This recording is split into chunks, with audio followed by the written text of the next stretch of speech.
Welcome to study number 14 in Search the Scriptures, and today we are covering 2 Samuel chapter 19, beginning with verse 40, all the way through the end of the 20th chapter. We'll attempt to answer three different sets of questions in this study. The first one is this: analyze the quarrel between Israel and Judah, A, its cause, B, the arguments used, C, the spirit in which it was conducted, and D, its tragic outcome. And secondly, how was the threatened disaster averted, and what part was played respectively by David, Joab, and by the wise woman in the town of Abel. And finally, what considerations aggravate Joab's sin in murdering Amasa. So let's look at 2 Samuel chapter 19, beginning in the 40th verse, all the way through the end of chapter number 20. When the king crossed over to Gilgal, Kimham crossed with him, and all the troops of Judah and half the troops of Israel had taken the king over. And soon all the men of Israel were coming to the king and saying to him, "Why did our brothers, the men of Judah, steal the king away and bring him and his household across the Jordan, together with all his men?" All the men of Judah answered the men of Israel, "We did this because the king is closely related to us. Why are you angry about it? Have we eaten any of the king's provisions? Have we taken anything for ourselves?" And then the men of Israel answered the men of Judah, "We have 10 shares in the king, so we have a greater claim on David than you have. Why then do you treat us with contempt? Weren't we the first to speak of bringing back our king?" But the men of Judah pressed their claims even more forcefully than the men of Israel. 2 Samuel chapter 20. Now a troublemaker named Sheba, son of Bichri, a Benjamite, happened to be there. He sounded the trumpet, and he shouted, "We have no share in David, no part in Jesse's son. Every man to his tent, Israel." So all the men of Israel deserted David to follow Sheba, son of Bichri. But the men of Judah stayed by their king all the way from the Jordan to Jerusalem. When David returned to his palace in Jerusalem, he took the 10 concubines that he had left to take care of the palace, and he put them in a house under guard, and he provided for them, but he had no sexual relations with them.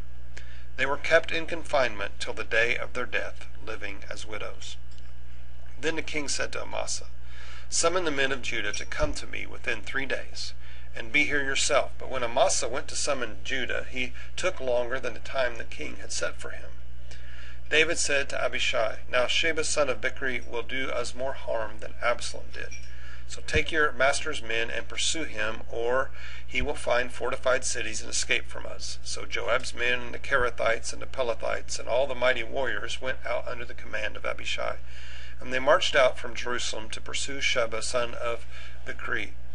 And while they were at the great rock in Gibeon, Amasa came to meet them. And Joab was wearing his military tunic, and strapped over it at his waist was a belt with a dagger in its sheath. As he stepped forward, it dropped out of its sheath. And Joab said to Amasa, "How are you, my brother?" Then Joab took Amasa by the beard with his right hand to kiss him. And Amasa was not on his guard against the dagger in Joab's hand, and Joab plunged it into his belly, and his intestines spilled out on the ground. Without being stabbed again, Amasa died. And then Joab and his brother Abishai pursued Sheba, son of Bichri. And one of Joab's men stood beside Amasa and said, "Whoever favors Joab, and whoever is for David, let him follow Joab." And Amasa lay wallowing in his blood in the middle of the road. And the man saw that all the troops came to a halt there. When he realized that everyone who came up to Amasa stopped, he dragged him from the road into a field and threw a garment over him. And after Amasa had been removed from the road, everyone went on with Joab to pursue Sheba, son of Bichri. And Sheba passed through all the tribes of Israel to Abel Beth-Makkah, and through the entire region of the Bichrites, who gathered together and followed him. And all the troops from Joab came and besieged Sheba in Abel Beth-Makkah, and they built a siege ramp up to the city, and it stood against the outer fortifications. And while they were battering the wall to bring it down, a wise woman called from the city, "Listen, listen, tell Joab to come here so I can speak to him." And he went toward her, and she asked, "Are you Joab?" "I am," he answered. She said, "Listen to what your servant has to say." "I'm listening," he said. She continued, "Long ago they used to say, 'Get your answer at Abel,' and that settled it. We are the peaceful and faithful in Israel, and you are trying to destroy a city that is a mother in Israel. Why do you want to swallow up the Lord's inheritance? Far be it from me, Joab replied, far be it from me to swallow up or destroy. That is not the case. A man named Sheba, son of Bichri, from the hill country of Ephraim, has lifted up his hand against the king, against David. Hand over this one man, and I will withdraw from the city. And the woman said to Joab, his head will be thrown down to you from the wall. And the woman went to all the people with her wise advice, and they cut off the head of Sheba, son of Bichri, and threw it to Joab. So he sounded the trumpet, and his men dispersed from the city, each returning to his home. And Joab went back to the king in Jerusalem. And Joab was over Israel's entire army. And Benaiah, son of Jehoiada, was over the Kerethites and the Pelethites. And Adoniram was in charge of the forced labor. Jehoshaphat, son of Ahilud, was recorder. Sheva was secretary. Zadok and Abiathar were priests. And Ira the Jairite was David's priest. Question number 1. Analyze the quarrel between Israel and Judah, its cause, the arguments used, and the spirit in which it was conducted, and what was the outcome. Well, the argument was between the troops of Judah and the troops of Israel, and it arose because Judah wanted to take the lead when it was really the rest of Israel that was the first to call for the return of David. But Judah, because they were related to David, wanted to act as if they were the principal partners in bringing David back as king. There was a member of Saul's tribe, the tribe of Benjamin, named Sheba, that seized the opportunity afforded by that argument, and he caused a split between the troops of Israel, the 10 troops that were a part of the nation of Israel, 10 tribes, completely abandoned David at this point. Secondly, what was the threatened disaster? How was the threatened disaster averted, and what part was played by David, by Joab, and by the wise woman at the town of Abel? Well, civil war was avoided because the troops chose to part ways instead of engaging battle with one another.